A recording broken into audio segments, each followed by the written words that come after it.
Recording in progress. All right, guys, any questions in the room for Coach? Coach, your team had 35 assists on 38 made field goals. Why do you feel like you lost this game? I mean, normally that's just a stat for winning. I think turnovers, when you give up 28 points off turnovers, you take all that away. You take all that away. And then we just have to be better defensively, especially to start. We gave up 27 in the first and second quarters. I mean, that's just, we just have to be better with that. But to me, it's the turnovers. 28 points off our turnovers. Just don't give yourself a shot. What was the message at halftime about the defense? Because you went out on a 17-9 run, I think it was, in the third quarter. Yeah, I feel like the third quarter was by far our best quarter. We can't have so many of just one quarters or two quarters. Like you gotta string 3.5, 4 quarters together.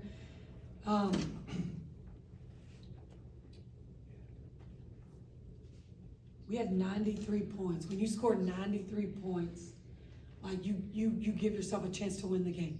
And then when we go back and watch, you're gonna see so many wide open shots that we missed. And that, that's just, we've just gotta get in the gym and work and make sure that we're able to hit those wide open shots. AB, 28 points in the paint. I mean, we had 63 points in the paint. But we have to get stops. I mean, that bottom line, you've got to get stops. You've got to play defense in this league. They hit 3 big threes late in the game. JC Sheldon had 2. One was off us in a red situation, and then she had another one when we didn't do what we were supposed to do on the side pick and roll, and then Odyssey had one that bounced all around and fell in. So they just hit big shots late. We played defense late. They just hit some big shots. Coach, Caitlin talked about kind of the frustration about dropping 2 that you feel like y'all could have won the Washington game and then won tonight. What are some of the things you'll look at from those 2 games over the Olympic break as you prepare for this playoff push after the break? Yeah, our starts, just, the Washington game, we didn't show up until the 4th quarter. We showed up in the 3rd quarter today, so we've got to figure out how to fix that piece of putting it together for 4 quarters. I mean, knowing that every team in this league is good any night, and you've got to be able to step up. And again, I mean, we put up 93 points. We were getting what we wanted offensively. We've just got to get it. We just got to be better defensively.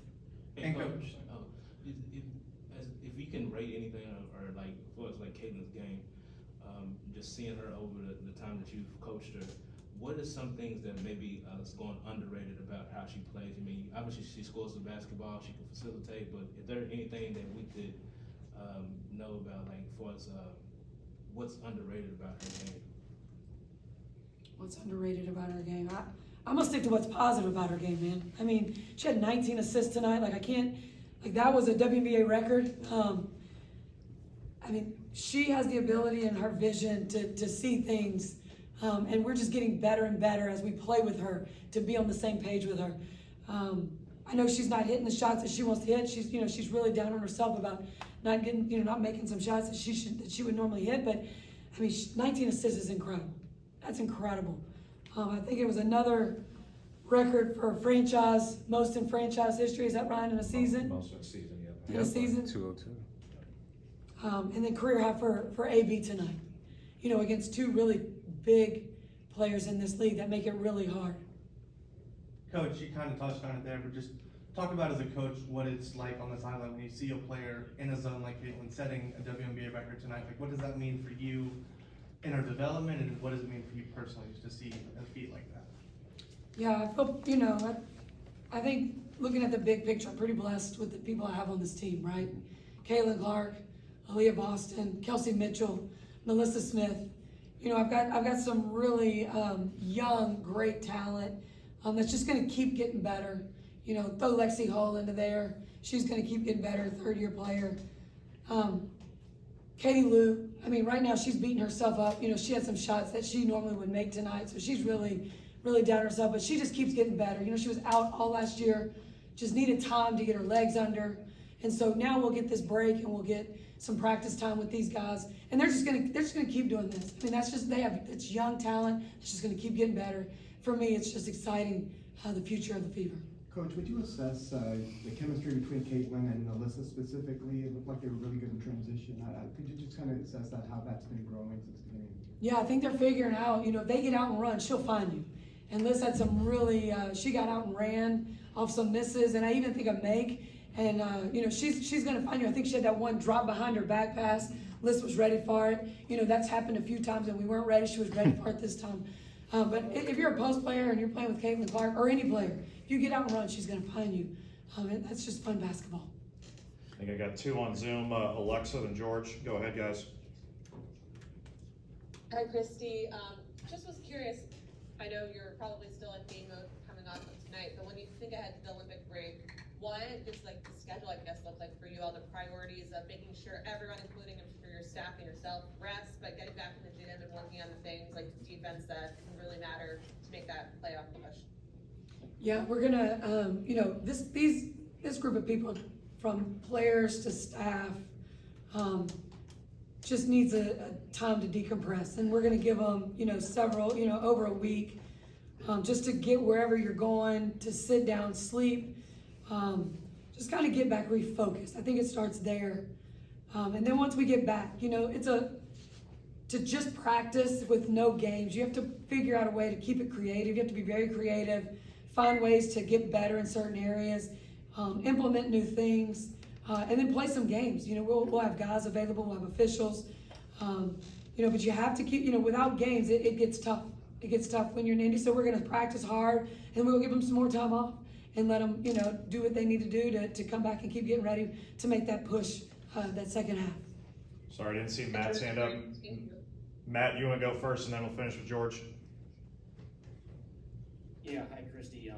Caitlin was saying that it can be frustrating to have, 4 wins against upper half teams and then 2 losses against lower half teams. I guess just kind of what's your stance on that as you head into the break, maybe not being able to capitalize on, the lower end of the table?